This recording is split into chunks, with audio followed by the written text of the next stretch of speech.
Clipe nestemate, clipe speranță, clipe de întristare sau de bucurie, măsuri de timp ce se scurg și se adaugă amintirilor noastre.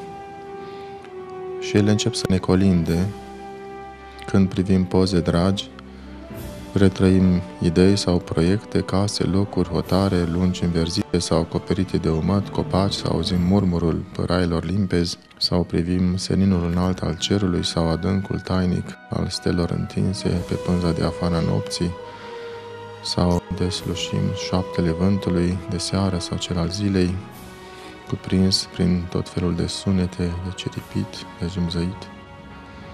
În această stare mă întreb ce cuvinte să așternem pentru ca ele să trezească un ecou în mintea ascultătorilor, ce emoții să împărtășim la momentul trecerii între ani, pentru ca să trezească dorința spre cele înalte, spre cele ale Creatorului, ale întâlnirii cu Dumnezeu.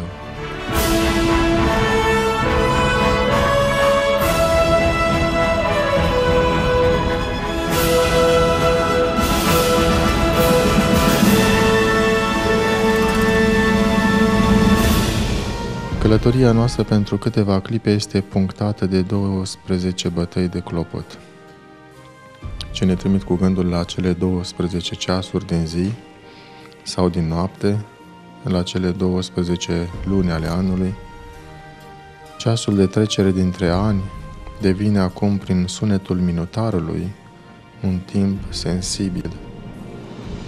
În această stare de emoție mă îndrept cu gândul spre clipele trecute ale anului și spre necunoscutul ce ni se deschide.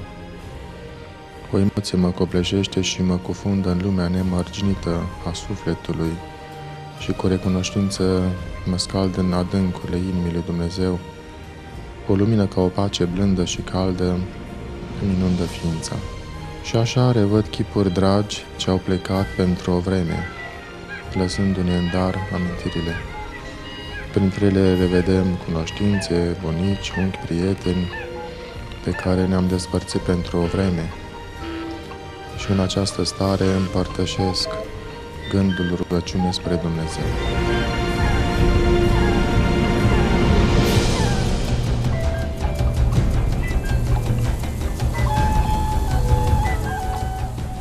La trecerea dintre ani, când șampania curge și muzica lovește cu ritm și strigăte tăcerea adâncă a nopții, îmi plec genunchii inimii la ceas de taină cu Dumnezeu.